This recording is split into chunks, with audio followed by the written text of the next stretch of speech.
कहानी है मध्य प्रदेश के एक छोटे से गांव भैरवपुर के। एक ऐसा गांव जहां सूरज ढलते ही लोग अपने दरवाजे बंद कर लेते थे, जहां शाम के बाद कोई बाहर निकलने की हिम्मत नहीं करता था। क्योंकि वहां रहती थी पिशाचिनी।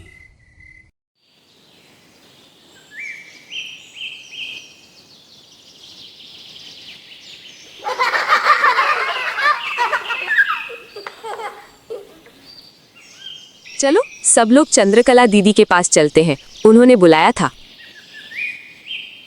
गांव में एक पुरानी हवेली थी, उसे सब काली हवेली कहते थे। ये बात है कई साल पहले की। कहते हैं वहां पहले एक अमीर जमींदार रहता था, रघुवीर सिंह। उसकी एक बेटी थी चंद्रकला, बहुत सुंदर। रोज पानी डालने से फूल खिले रहते हैं। पिताजी, माँ भी यही करती थी। तुम्हारी माँ को भी बहुत शौक था। पर उस दिन से मैं रोज पेड़ और पौधों को पानी देता हूँ। हाँ, आपको भी तो माँ ने ही सिखाया था। माँ नहीं बताती नहीं थी। बेटा, चंद्रकला अपने पापा के साथ अकेले रहती थी। उसकी माँ उसे 9 साल की उम्र में ही छोड़कर चली गई थी। जमींदार रघुवीर सिंह की वो अकेली लड़की थी। घर के कामों में हमेशा से वो आगे थी। पिताजी बाहर जमीन का दौरा करने जाते थे और कामकाज में बिजी रहते थे, और वो आराम से घर के कामों में बिजी रहती थी। पूरे घर की सफाई, बगीचे की झाड़ू, खाना पकाना, हर काम में मास्टर थी। कभी अपने पिता को मां की कमी महसूस नहीं होने दी। चंद्रकला को रात पसंद थी। वो दिन में कम दिखती, घर के कामों में रहती, लेकिन रात में अक्सर हवेली के आसपास खड़ी होकर चांद को देखती रहती। छत से आसमान को देखना, पूरी रात तारों को देखना, मानो उसकी आदत बन गया था। वो रात का इंतजार करती और फिर आसपास सावधानी से देखकर जंगल की ओर जाती थी। रात को जंगल में जाना और सुबह होने से पहले लौट कर आना, ये सब उसका रोज का हो गया। दीदी, ये जो रघुवीर चचा की बेटी है चंद्रकला, ये दिन भर तो घर में ही रहती है, रात को जंगल के रास्ते जाती है। हाँ, मैंने भी देखा था। कल रात देर रात कोई उनके घर में घुसा था। मैं तो रोज ही देखती हूँ, लगता है कुछ गड़बड़ है। रघुवीर चाचा को भी बताना पड़ेगा, हमें कुछ करना पड़ेगा। दीदी, आज देखती जाओ तुम। धीरे धीरे उसकी बातें गांव में होने लगी थी। सब लोग को पता चल चुका था। वो दिन भर घर में रहती या पिताजी के साथ आती है, रात को जंगल के रास्ते पर निकल पड़ती है।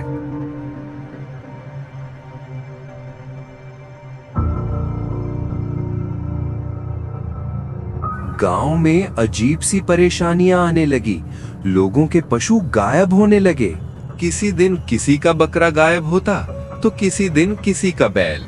लोग परेशान होने लगे, आखिर ये हो क्या रहा है। गांव वाले रातों को पशुओं की निगरानी करने लगे। पशुओं तक तो ठीक ही था, असली परेशानी तब आई जब लोग एक एक कर गायब होने लगे। गांव में डर का माहौल बढ़ गया। फिर अचानक पता चलता है, जो भी लोग या पशु गायब हों, उनका कोई ना कोई निशान जंगल में मिलता। लोग सोच में पड़ जाते हैं।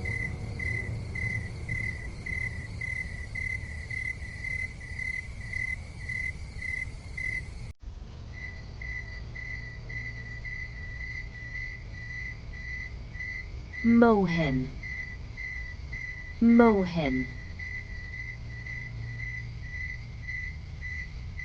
मेरा नाम कैसे जानती हो? तुम कौन हो?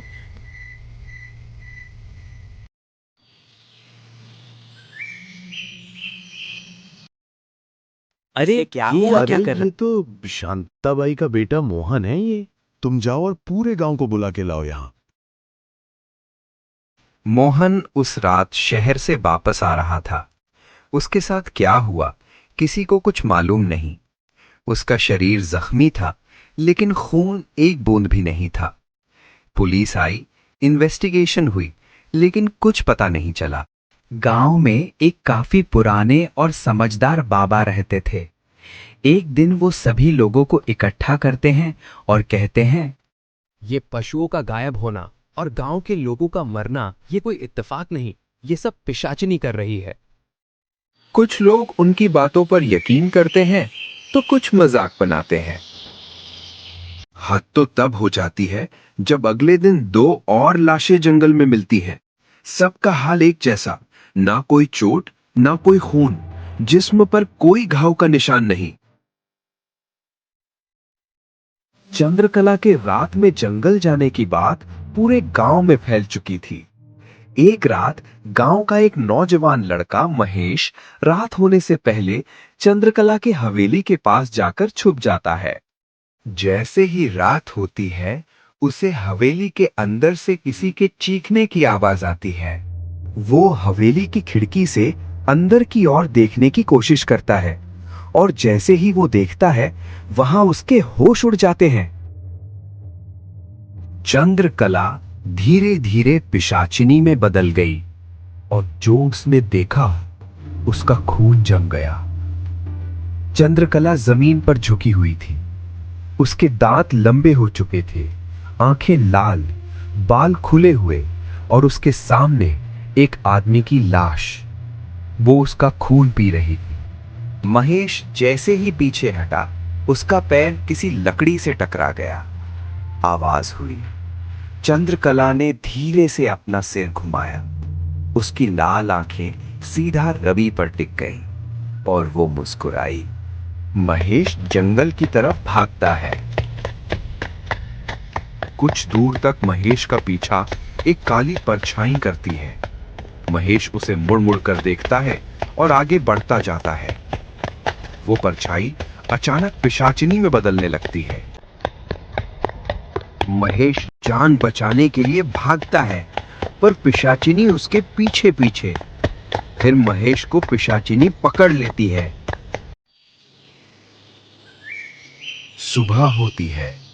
महेश की शर्ट फटी हुई जंगल में मिलती है। गांव वाले परेशान हो चुके थे। हर दिन कोई ना कोई गायब। एक दिन जमींदार पूरे गांव को इकट्ठा करता है हवेली के पास। ये गांव में क्या बातें चल रही हैं? मेरी बेटी रोज रात को जंगल जाती है। मैं आपको कुछ सच बताना चाहता हूँ। चंद्रकला मर चुकी है। वो 6 महीने पहले जंगल में गई थी। वहां उस पर किसी ने हमला किया। जब हम उसे वापस लाए, वो जिंदा थी, लेकिन उसकी आंखें बदल चुकी थी। तंत्रिक ने कहा, उस पर पिशाचिनी का साया है।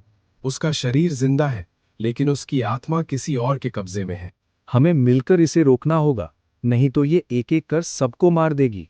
पूरे गांव के सामने जब चंद्रकला की असलियत आती है, तो सबका ध्यान तांत्रिक की तरफ जाता है। वो ही थे जो गांव को पिशाचिनी से मुक्त करा सकते थे। वो सब लोग तांत्रिक के पास जाते हैं। मैंने पहले ही कहा था, ये सब पिशाचिनी का ही करा धरा है। हमें जल्द से जल्द उस पर काबू करना होगा, नहीं तो वो धीरे धीरे गांव के लोगों को मारती रहेगी। आज रात हवेली में यज्ञ होगी। मैं आऊंगा, पर वहां मैं सिर्फ अकेला रहूंगा। तुम सब चंद्रकला को रोक कर रखना। अभी जैसा मैं कहता हूं तुम वैसा ही करो।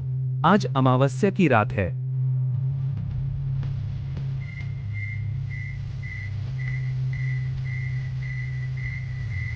चंद्रकला, तुम मेरी बेटी हो और ये मेरा हक है कि मैं तुम्हारा विवाह अच्छे इंसान से कराऊं।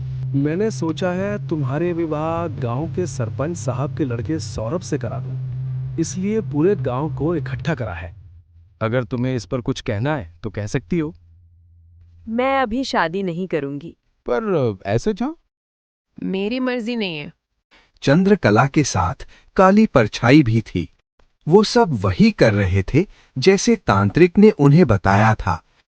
रात के 12 बजे हवेली का दरवाजा खुद ब खुद खुल गया। हवा तेज चलने लगी। हवेली के अंदर अलग सी चहल पहल होने लगी। तभी तांत्रिक देखते हैं, ऊपर से पिशाचिनी सीढ़ियों से उतर रही थी। लेकिन इस बार वो अकेली नहीं थी। उसके पीछे काली परछाइयां थी। पर इस बार तांत्रिक ने जरा सी भी गलती नहीं करी। उन्होंने मंत्र पढ़ना शुरू करे। पिशाचिनी पहले उन्हें सुनाती है, पर बाद में उसकी शक्तियां गायब होती गईं और वो चिल्लाने लगी। वो थककर जमीन पर बैठ जाती है। तभी तांत्रिक ने फिर मंत्र पढ़े और उसकी आंखों से लाल रोशनी निकलने लगी। पिशाचिनी को काबू करना इतना आसान नहीं था। वो तांत्रिक बाबा को गुस्से में डराने लगती है। तभी बता तू कौन है? मैं पिशाचिनी हूँ। तू यहाँ क्यों आई है और तूने इस लड़की का शरीर क्यों चुना? मैं नहीं बताऊंगी और ये शरीर मेरा है। मुझे जाने दो, मुझे छोड़ दो, मैं अपना बदला लेकर रहूंगी। मैं तुझे हमेशा हमेशा के लिए खत्म कर दूंगा। बता तू क्यों आई है? क्या इरादा है तेरा? सारे गांव ने मुझे जला डाला पर किसी ने बचाया नहीं। मुझे एक एक से हिसाब लेना है।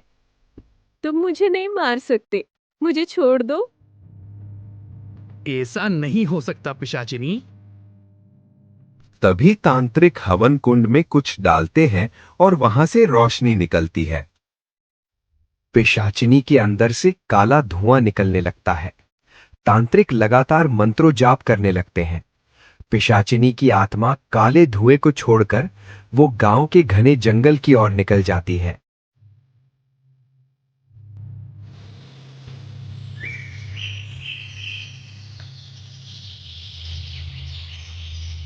सुबह होती है। पूरा गांव में खुशी का माहौल होता है, लेकिन जमींदार रघुवीर सिंह उदास होता है क्योंकि उसने अपनी बेटी चंद्रकला को खो दिया था। सबने सोचा सब खत्म हो गया। गांव वालों ने बहुत टाइम के बाद सुकून की सांस ली, पर असली डर तो तब लगा जब तांत्रिक ने पिशाचिनी की आत्मा को हवन के सहारा मारा था। उसके 3 दिन बाद उसी जंगल में रात के समय तांत्रिक का शरीर मरा हुआ मिला। गांव वाले हैरान रह गए। अजीब बात, ना कोई खून, ना कोई निशान, बस शरीर पर कुछ नहीं। पुलिस आई पर सब और ज्यादा डर गए। फिर गांव वालों ने एक और नई लड़की देखी जो जमींदार की हवेली पर रोज रात को दिखती। वो चांद की ओर देखती थी, ठीक वैसे ही जैसे चंद्रकला। जंगल जाते हुए देखना, पूरे दिन गायब रहना और रात में हवेली की छत पर खड़ा होना। गांव वाले समझ चुके थे पिशाचिनी अभी मरी नहीं है। तांत्रिक ने मरने से पहले बताया था। पिशाचिनी कह रही थी, पूरे गांव ने मुझे जलते हुए देखा था पर किसी ने बचाया नहीं। मैं एक एक से बदला लूंगी। पूरे गांव के दिमाग में यही बात चल रही थी। गांव वालों को लगा तांत्रिक ने पिशाचिनी को मार दिया है, पर वो फिर एक और नए रूप में आ चुकी थी।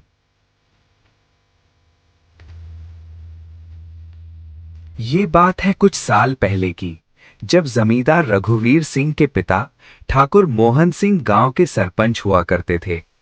मोहन सिंह की पुत्री निया दूसरे गांव के लड़के के साथ शादी कर लेती है, लेकिन भैरवपुर का कानून था, कोई भी लड़की या लड़का दूसरे गांव से शादी नहीं कर सकते। इसलिए पूरे गांव मिलकर यह फैसला करता है निया को पूरे गांव के सामने जला दिया जाए।